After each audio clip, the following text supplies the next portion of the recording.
and welcome to Alive and Well Radio on your hometown station, AM 1220 KHTS. I am Karena Thek, and I am joined by my lovely co-host, Crystal Lacey Edwards. I haven't seen you in a long time, girlfriend. It has been way too long. Hi, Karena. It's really good to see you. It's good to see you, too. Great to see you. You look alive and well. She's so clever. With your child home on summer vacation, so that's a busy time. That is a busy. That does stay quite busy, but it's fun. I thought this summer I was going to do nothing but just hang out by the pool. Good. Yes. And has that happened? I've seen it twice. Hey, twice isn't bad. Twice isn't bad. It is going by way too fast. My travel schedule picks up again. September 8th, I leave for Dallas. And then I'm like on the plane for the next 3 or 4 months. We'll pass in the air. Oh, we will. I should be coming back from Dallas. Oh, somewhere around that so I'm going to time miss frame. you. I would love to have a tour of Dallas from a Texan. Ooh. Yeah, because I've got some places you can check out. Oh, Okay. Yeah. We'll talk. All righty. If I don't just have to, I'm sorry, honey, my flight got canceled. I'm going to have to be here another 4 days or whatever time frame it is. Or whatever time Karena wants to leave. Right. I mean, oops. I mean, the plane gets fixed. When the plane gets fixed. I know. It's just my plane. Exactly. Oh, and they can't change it to another plane. I'm sorry. It's really strange, Mark. Did you know we have Children's Hospital Los Angeles here in Valencia on the phone with us today? That is awesome. You know, I knew that they were coming to Valencia, and I've seen the building and everything, but I haven't been there yet, so that's exciting. We have 3 callers, and they have all called in today. And the first person that I would like to speak to, we have Dr. Kim, first of all. He's a pediatric urologist. We have Terry Jones. She's a pediatric nurse. And then the first person that we'd like to introduce Children's Hospital is Deanne Marshall. Deanne is Vice President of Marketing and Communications. Hello, Deanne. How are you? I'm fine, Terry. How are you? Thanks for having us today. Oh, you're so welcome. Thanks for calling in. So why, I guess the first question that begs answering is why a children's hospital as opposed to just allowing children to go to a big hospital, a big person hospital? There you go. Question, and one I'm really pleased to answer, and it's one that's posed to us a lot. And I guess if you ever walked through the walls of a children's hospital with a sick child, you'd absolutely understand and appreciate the differences. So it's not strange to walk through Children's Hospital Los Angeles. Instead of kids being pushed in wheelchairs, they're pushed in red wagons. Oh, wow. And do they have tiny beds? Yes. Well, we do have tiny beds, but essentially all of our equipment and all of our care is provided directly for pediatric populations. So it's sized appropriately, it's aged appropriately, and it's really an environment that's very welcoming to them, which nice. I think, coming into a hospital can be a very intimidating and scary experience for a lot of kids and families.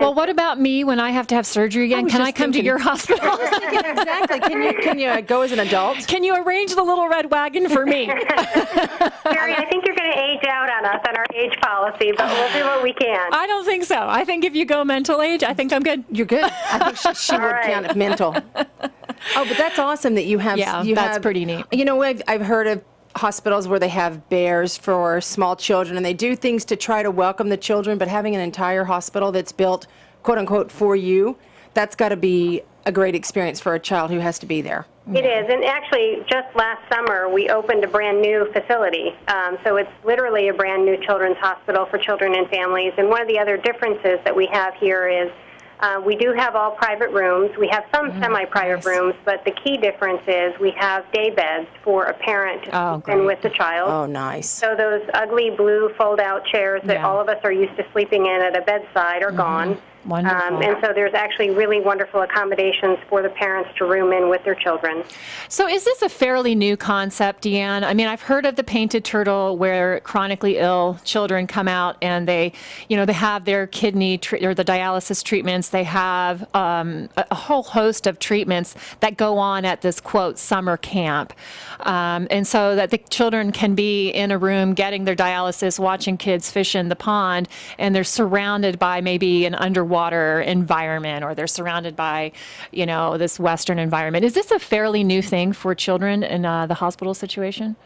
I think that it's not new within the children's hospital community. We've been striving to provide care environments that are appropriate for kids for a really long time.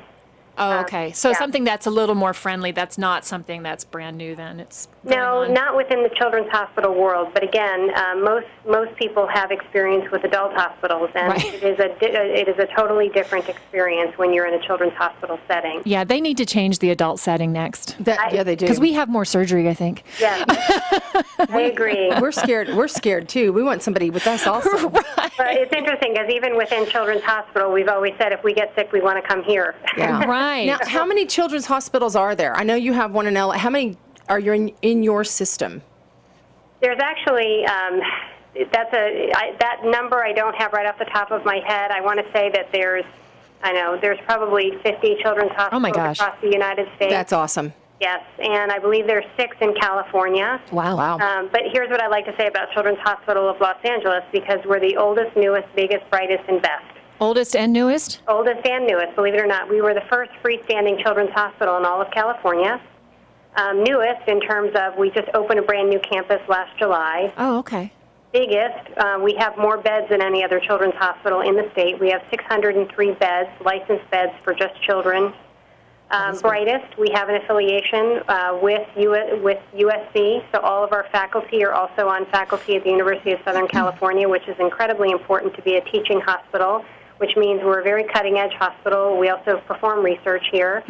And best, U.S. News & World Report annually ranks children's hospitals across the country, and this year, and I think this is a proud copy point for all of us living in Southern California, we're the 5th best children's hospital in all of the United States. Wow. Congratulations. So we have a really wonderful resource right here in our backyard.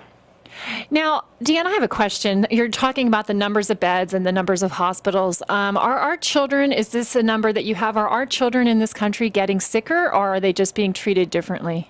Well, it's interesting because you're touching on something that's called acuity. And Children's Hospital Los Angeles has the highest acuity, meaning the sickest patients than any other hospital in all of California. And with healthcare reform, what's happening is so much more care is being provided on the outpatient side, so that when kids get admitted to the hospital, typically they're pretty sick. Okay. Yeah. Okay. So with the healthcare reform, our children that are actually admitted are the sickest of the sick.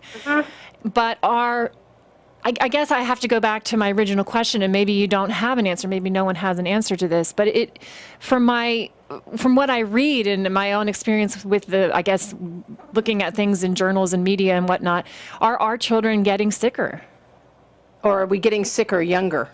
I think that maybe it would be appropriate for me to punt that call to maybe Dr. Kim or Terry, Okay. who are clinicians, and I think would be in a better position to address that. Okay, let's ask Dr. Kim. Dr. Kim is a pediatric urologist. He sees patients at Children's Hospital Los Angeles, Valencia, and he is also an assistant professor of clinical urology at USC. Welcome, Dr. Kim. Hi, good morning. Good afternoon. Yeah, good afternoon. That's Just right. barely. What do you think about that question? Is there an answer to that question, or? It's a difficult question to answer, but certainly within my own practice of pediatric urology, what we're starting to see is some instances of more adult-type diseases being seen in younger and younger children. So kind of Such earlier as? onset of adult diseases, and that ranges from things such as diabetes, or even within my own specialty, an increased incidence of kidney stones happening at much earlier ages. So Right. the question is whether or not is that the kids are getting sicker, or is it something in terms of the lifestyle that's really changing in the way our kids are growing up that's really causing them to have kind of more adult, what we presume to be adult-type situations, just the onset to happen a lot earlier in life. Now, Dr. Kim, just before I have you answer the next question, you're fading off just a little bit at Sure. the end of your statements. Just like bark into that microphone or that I phone will. that you're in. Now, kidney stones, there can be two different or a couple of different causes for kidney stones, right? Is that correct? Correct. There are several different types of kidney stones that can form. There are different substances that can be caused to precipitate in the urine that would cause kidney stones to happen. In kids, traditionally, historically, if you look back, most of the kidney stones really have occurred in kids who have a genetic predisposition to have them. Okay. What we've been seeing more recently, and this has been over the past several years, and this is actually a nationwide trend, is that more and more of the youngsters that we see are actually starting to develop types of kidney stones that are more frequently seen in the adult population. So diet-related, perhaps? or- No, we don't know for sure, but Oh. certainly a lot of us really think that this is related to dietary intake. Okay. Certainly, Typically, we would see a lot of metabolic type stones that were genetic predispositions. Now we're seeing a lot more stones that are related to calcium buildup, and those typically are more often seen in adults.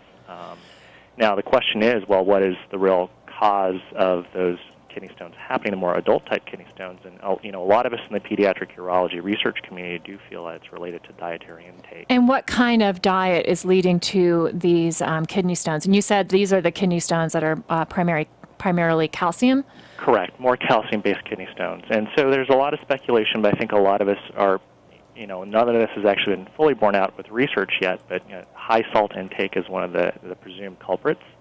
What we do know from a lot of the research in the past is that salt intake does directly affect your calcium metabolism in the urine, and so the thought is that higher salt intakes may be really precipitating more of these calcium type stones to happen in children younger and younger. And so where do you think, or when you talk to your patients, where do you see this high sodium intake coming from? Well, a lot of it's kind of the usual chips and the crackers that a lot of the kids are taking. Another thing that once again, there's no definitive evidence to point towards this, but one of the anecdotal things that we have come across is a lot of kids are drinking some of the sports drinks a lot earlier in life, not necessarily to rehydrate per se, but just as a beverage. And if you do look at the back of those labels, they have quite a high salt content in them, so that may be one particular thing. The other number one cause is just dehydration. I think a lot of the kids just aren't getting enough fluid into themselves, especially during the warm summer months where kidney stones do tend to happen more often. That may be a predisposing thing. So any child that we actually have who comes in with a kidney stone, one of the first things we encourage them, simple thing to do at home, is to really increase their oral fluid intake. And by that, we really kind of point them towards the good old standard water, which is really kind of one of the best fluids that a body needs. So right, as opposed to the monster drinks. Yeah, as opposed to the monster drinks. The 5-hour alert, whatever the 5-hour it is. energy. Oh, yeah, that's it. Oh, yeah. So about the last thing I need to get into my 2-year-old daughter is the 5-hour energy. Right, and that's what every 15-year-old needs, right? Right. Is a 5-hour energy drink. Exactly. I had some kids ask me about that. Well, can we have one of them? And I'm like, there is no child, or much less an adult. If you need that, you really and truly just need to go to bed earlier. And they stop asking for that 5-hour energy drink when I'm threatening to put them to bed early. Unfortunately, we need to take a quick break, take care of business. We are speaking with 3 guests that are joining us from Children's Hospital Los Angeles here in Valencia. We have Dr. Kim, he's a pediatric urologist. We have Terry Jones, a pediatric nurse, and Deanne Marshall, Vice President of Marketing and Communications. We will be right back, and I'd like to continue this talk of how our children's health has changed and how the needs have changed and how we're fortunate enough to have hospitals that specialize in that. This is Alive and Well Radio. I am Karena Thek, joined by my co-host, Crystal Lacey Edwards. This is your hometown station, AM 1220, KHTS. Today I'm going to talk about Patty. Patty's best characteristics, she's stupid and ugly. Everything she does is ugly. Watch her eat. Watch her stuff her face. Look at her, greasy hair, dirty fingernails. It makes me want to vomit. Get a life, Patty. Thank you.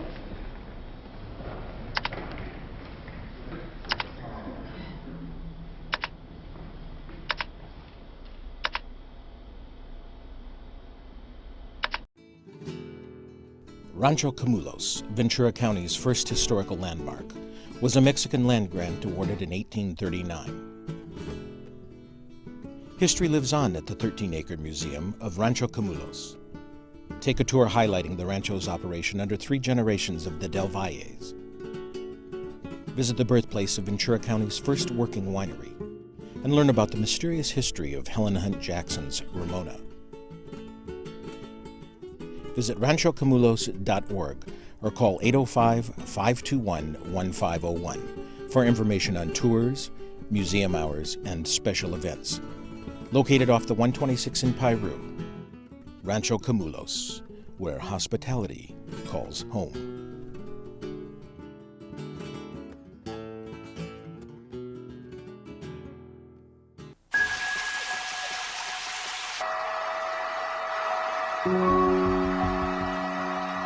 How do you convince a 14-year-old girl that hair doesn't matter?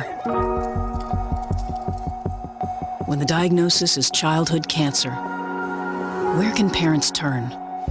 CureSearch.org can help. It's run by doctors and scientists whose research has led to an overall cure rate of 78%. You're not as alone as you feel.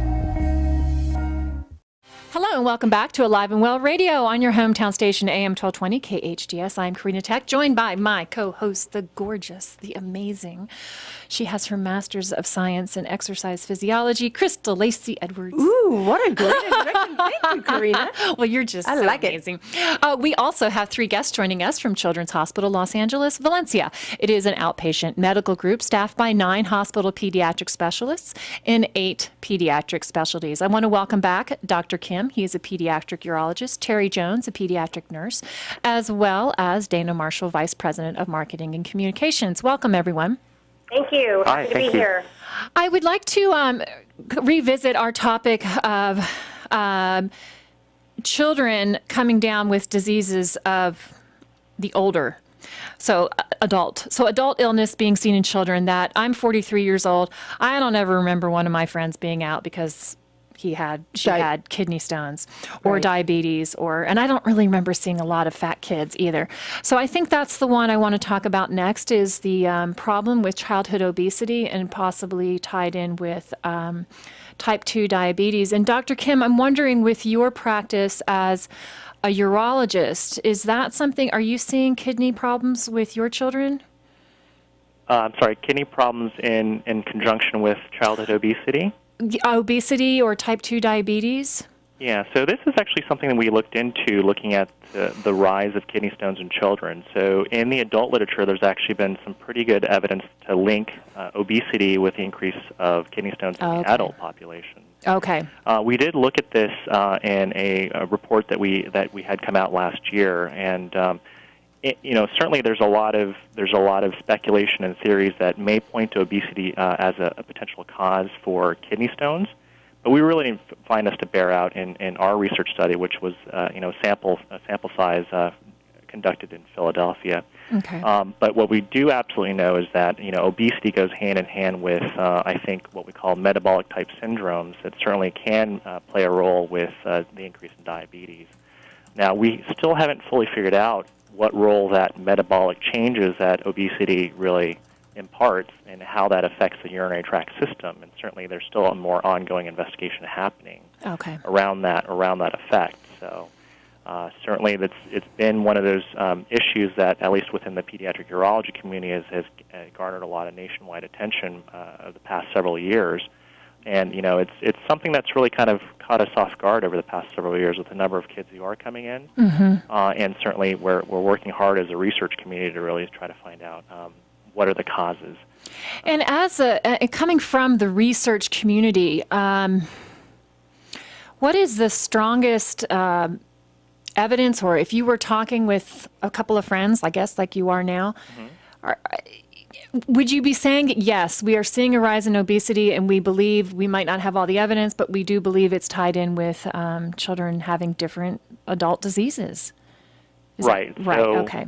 Certainly something has happened over the past decade or several years that has really caused a lot of these, what were adult-type issues, to be more prominent in kids younger and younger of age. So, although the literature may not fully, it's not quite there to fully support the evidence around the exact causes, but certainly a lot of us in the physician community strongly suspect that some of this may be related towards lifestyle and dietary, especially dietary type related issues. And certainly, it's hard to really conceive that with the type of dietary intake that some kids, even my kids, sometimes it's just that there isn't some sort of link that potentially just needs to be worked out. And a part of the prescription for the young patient, is the child being given exercise as part of the prescription, or nutrition guidelines as part of the prescription? Yeah, so in the treatment of kidney stones, certainly,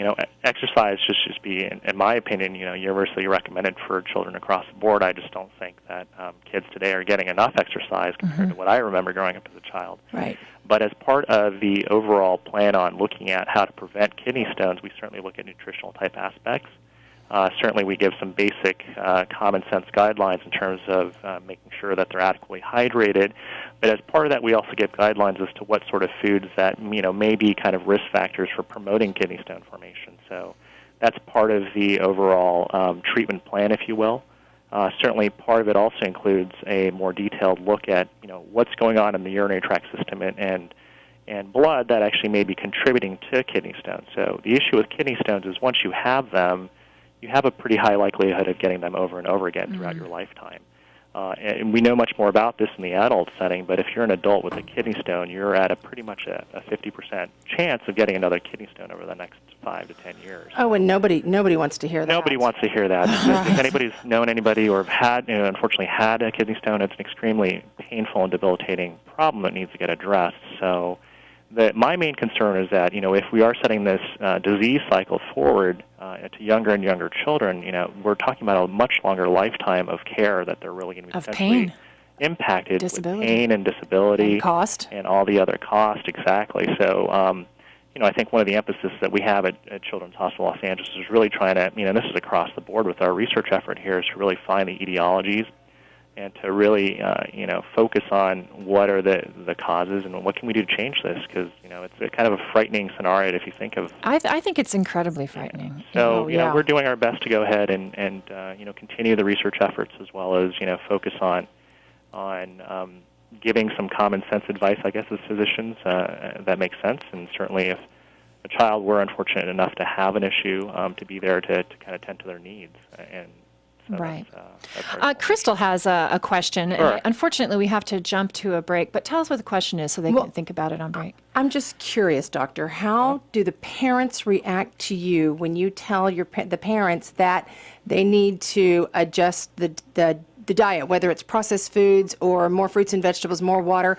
I want to know how the parents react to you overall, because I know I've heard things that if you tell a parent that their child is not healthy enough, not getting enough exercise, or overweight, a lot of times the reaction is very negative. I'd like to hear that. And I'd like to hear what you're seeing in your practice. And I'd also like to hear, Terry, I'm sorry that we haven't spoken with you directly yet, but we have Terry Jones on the line also. She's a pediatric nurse, and she is a clinical care coordinator for infectious diseases at Children's Hospital Los Angeles. And I want to get your take on this, Terry, because you're the one who is imparting, like as the child is leaving the hospital, I'm sure that you are one of the primary okay, so I have, yes, thank you. Disseminators of information, yes, exactly. Or passing along the doctor's advice, or making sure the patient understands the advice. And I'd also like to hear what feedback you're getting from the parents, and also I want to go into the nutritional topic a little bit with you and see how the parents are responding to that advice. I am Karena Thek. I have my co-host with me, Crystal Lacey Edwards, and this is Alive and Well Radio on your hometown station, AM 1220 KHTS. Oh, hey, Mark. Hey, Mark. Hey. Where have you been? I lost my cat. Oh, that's not right. Yeah, so I made this cat magnet to try and get him back. Cool. Does it work? Kinda. Nice. Yeah, but that's not my cat. Gotta keep working on it. See ya. Yeah. Anything's possible. Keep thinking. Get started on your own inventions or just play some games at inventnow.org.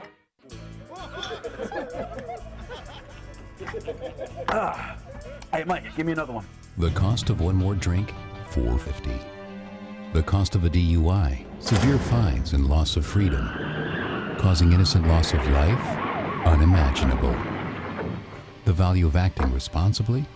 On second thought, why don't you call me a cab? Priceless. Drinking and driving are not worth the cost. Call a friend or taxi to get home safely. Hi, I am Cesar Milan with Junior. In Santa Clarita, we love our dogs. And in our role as pack leaders, it is important that we do everything to keep our pets safe and healthy.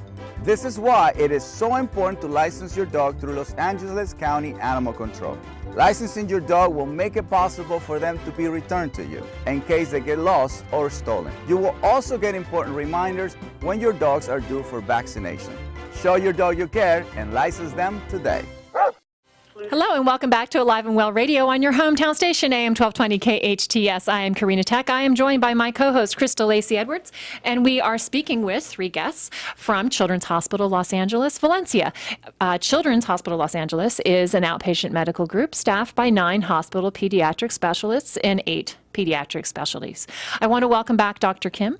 I want to welcome back Terry Jones and Deanne Marshall. Welcome, everyone. Thank you. Hi.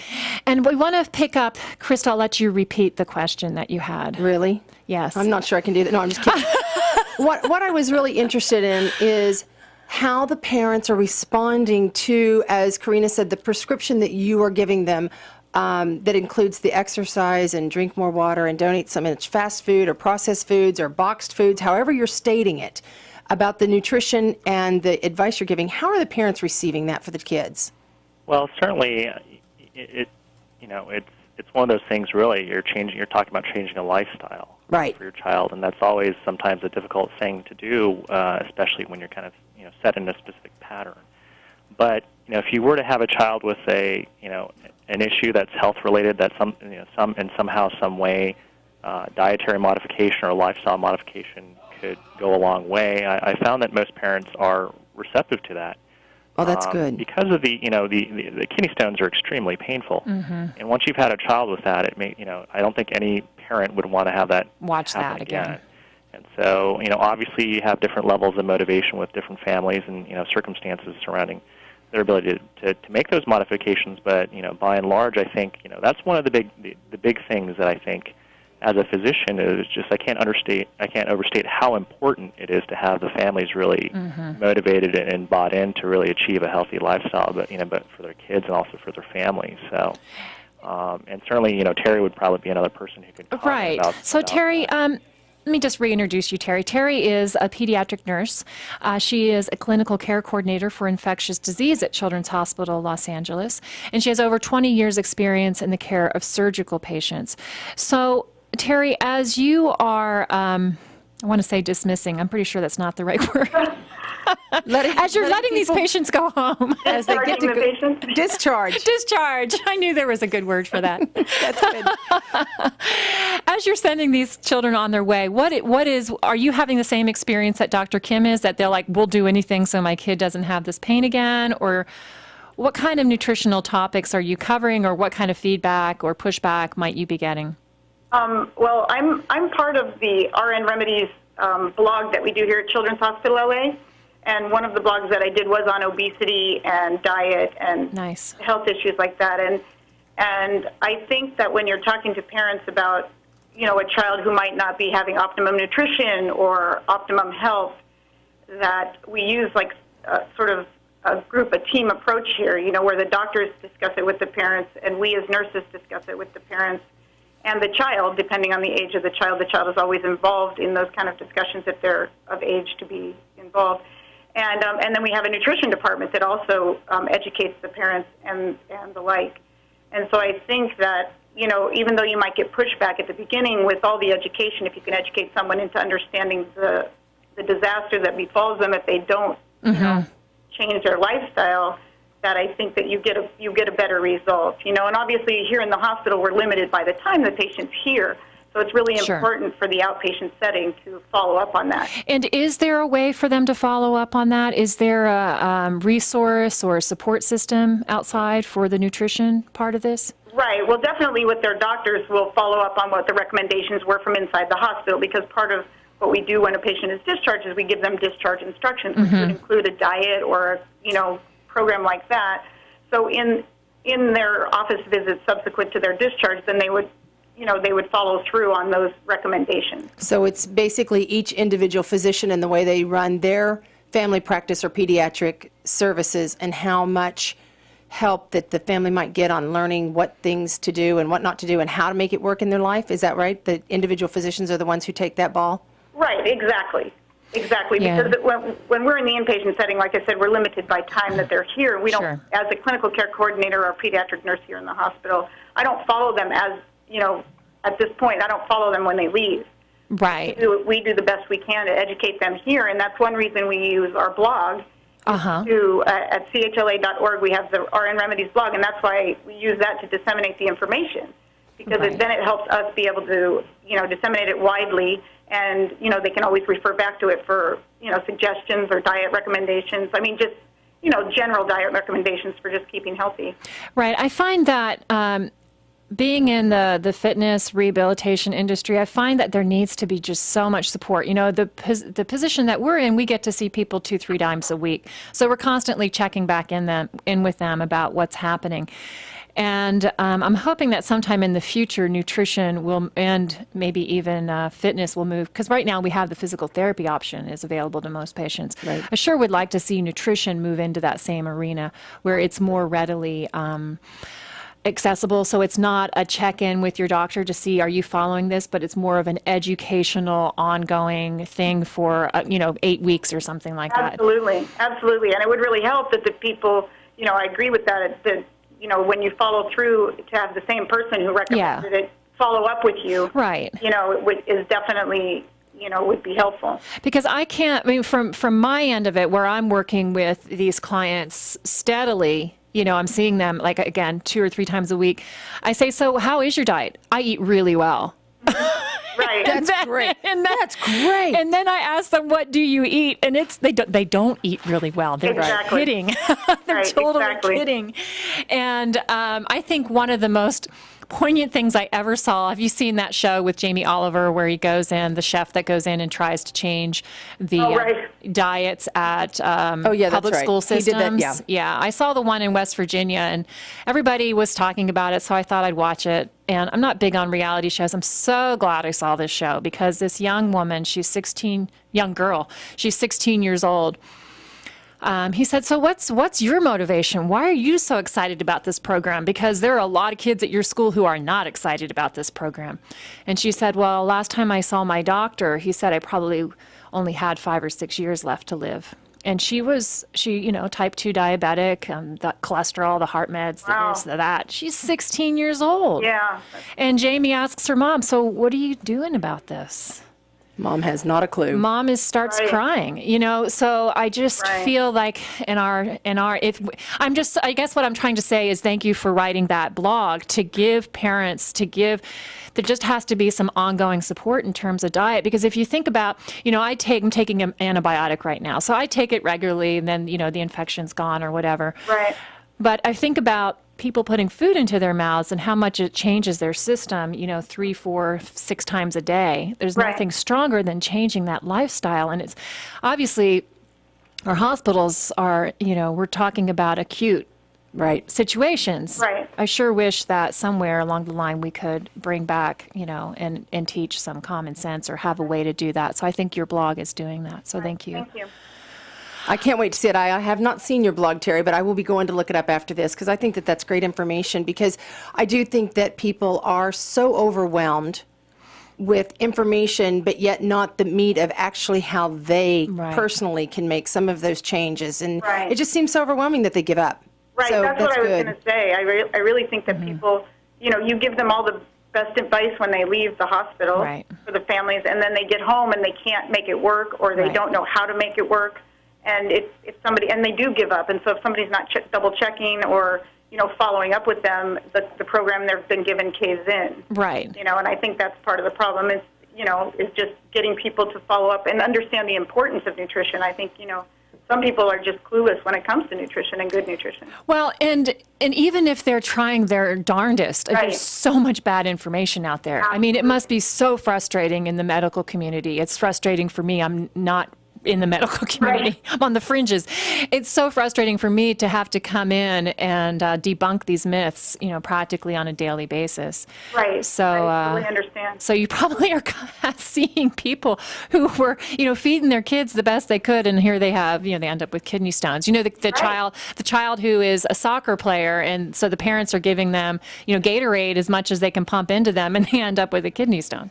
Right. Exactly. That's best intentions there. Best intentions. Yeah, people definitely have good intentions, and it's they read. There's all kinds of information. It's hard to weed out what's actually really good and what's not so good when it comes to nutrition, because there's so much information, and a lot of it is not not great information. Yeah, I think the best information is the most boring information, and that's why right. It's like eat your broccoli. That's it. Right. That's all.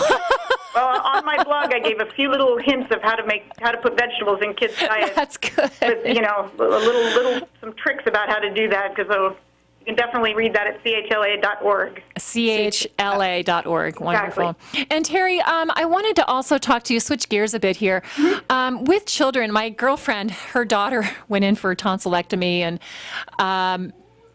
and she was describing what happened after she came off of the anesthesia. That was really interesting.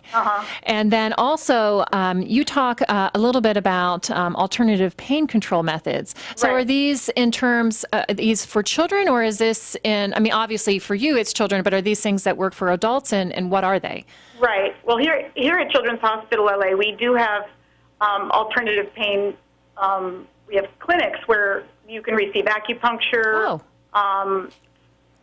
Stim therapy and other things that are non-medication, or they do it non-medication, or what they can do is do it in adjunct with the medication to help it work better so that you take less medication. Oh, okay. So you said acupuncture, and what was the next one? I've missed it. There's other therapies like, muscle stimulation therapies and other therapies like that where you can get in the clinic if you qualify. It's people with chronic pain usually that are sent to that clinic. Okay. And so we have that available, just like in the adult community where you would go to acupuncture, chiropractics, or, we do acupuncture, things like that are just not what people would consider standard medicine, but they're definitely a complementary medicine to what you would, Well, you're working with the cell in a different way. Right, exactly. And like I said, it works complementary with medicine, so maybe you have to take less medication or like that. Right. Karena, this is Deanne. It's actually called the Pain Clinic, and there's information about that right on chla.org if anyone were interested in knowing more about it. Oh, that's good information. Thank Wonderful. you, Deanne. So the Pain Clinic, also check that out at chla.org. Yes. So working with acupuncture, that's kind of working with the energy of the cells as our pain meds. Are you working with any other energy methods at the clinic? I mean, are you working with energy transitions? I'm talking about things like Reiki or things like that. Not that I'm aware of. Okay. All right. So we're getting there. Yeah, this is good. Exactly. This is it's great. a step in the right direction. Yeah, a huge step. I love that a hospital has acupuncture available to the patients.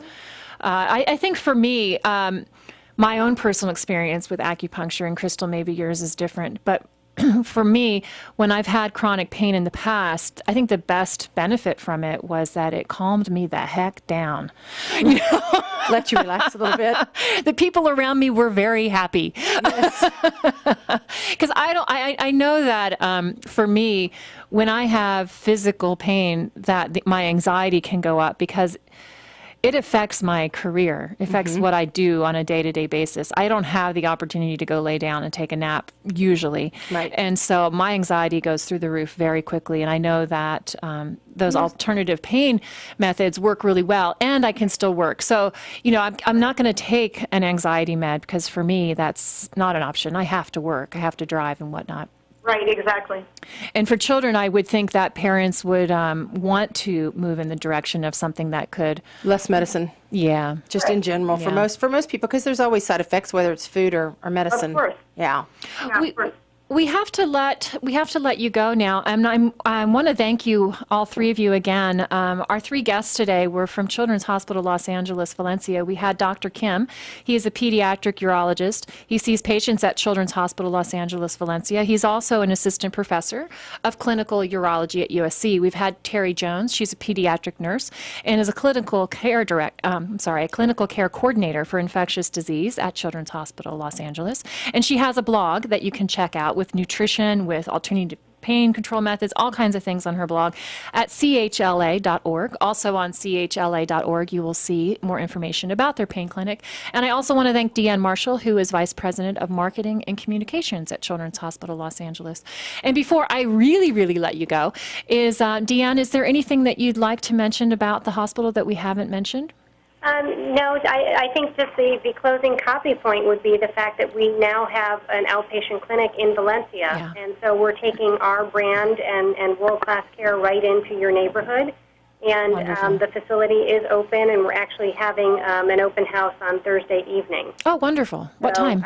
So we're very pleased to be there. It's not a public open house per se, but we are open and seeing patients, and so all the same pediatric specialists that are in Hollywood are now right in Valencia. Oh, that's great. That makes it so easy. It makes it so nice. Makes it more convenient. That's true. That's good. That's very good. Well, thanks again to all of you, and I will hopefully be talking to you all soon. I really appreciate the information that you were able to share. Thank you so much for having us. Thank you. I'm Karena Thek. My co-host is Crystal Lacey Edwards. We'll be right back on Alive and Well Radio on your hometown station, AM 1220 KHTS. Santa Clarita is Southern California's entertainment destination. Just minutes from LA, Santa Clarita's year-round weather means you can enjoy year-round fun. Like thrilling coasters and water parks, premium shopping, destination day spas, fine dining, outdoor adventure, and major events such as wine festivals, golf tournaments, and the Cowboy Festival. Santa Clarita, always in season. Here in the Santa Clarita Valley, we get so little rain, but we have 3 easy ways to save water every day, all year long. 1. Make sure your sprinklers work and don't aim at the sidewalk. You'll save 500 gallons. 2. Don't forget this 25-cent washer to fix leaks and save 600 gallons. 3. Plant things native to our valley and save 750 gallons. It's so easy, even I can do it. But you're the one who can save money and water for our future.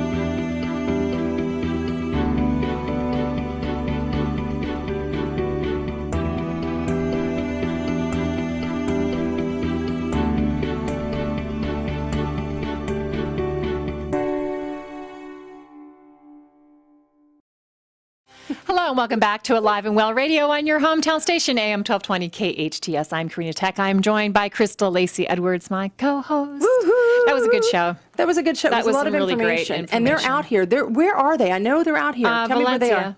Do we know the address or what street they're on? I think they're in the Providence building over there on Valencia McBean. I could be wrong. I think that's right. I think that's where they are. So it's a great local resource. And I love getting, the professionals' opinion on what's happening with our poor children. I know. It just makes me a little bit. One of the things that gets me every time I think about this is people talk about the cost of health care and how it is just so outrageous and all this. And I just sit back and think to myself, you think it's bad now? Exactly. Just wait till our kids. Our kids are less healthy than we are. They are over fat. I don't mean necessarily over obese, but over fat means that they're not as in shape. Their percentage of body fat is too high. Things that lead to metabolic syndromes. We do have a lot of obese kids, but we also have a lot of kids that are not active enough. That's also and there's part just of that been big problem. There's just such great marketing around poor food choices. That it just, like, for instance, we were talking about the sports drinks. Yeah. So my son had a kidney stone at age 17 and hasn't had one since. Thank goodness. Yeah. And hopefully he won't. But he was not overweight, of course, my son. And very active. He always has been. Incredibly active. Yeah. He was on the swim team. And so the kid is guzzling sports drinks, the whole electrolyte thing. Right. And so, it has the electrolyte, but and everybody's been so-called, quote, educated that this is the best choice. It's not the best choice. Water. It's not the best choice. Go for water. Unless you really, really need to replace those electrolytes, which most of us honestly, don't. You need to start really considering getting some real food for your children. If it's orange and it's not an orange. I got to tell you what I did. Okay, very quickly. Okay, this is really go. fast. I haven't done it in years and years, and I was reminded how important it is. And I made a red velvet cake the other day for a fundraiser, and I made it with beets instead good of for food you. coloring, and It tasted like a real red velvet cake. I had forgotten how good they really were, and the icing was to die for. So get out there and use real things. Really? But it's hard. If we had to cook everything ourselves like that, we wouldn't have as many sweets. Promise. Yes, promise. Yeah. This has been Alive and Well Radio on your hometown station, AM 1220 KHTS.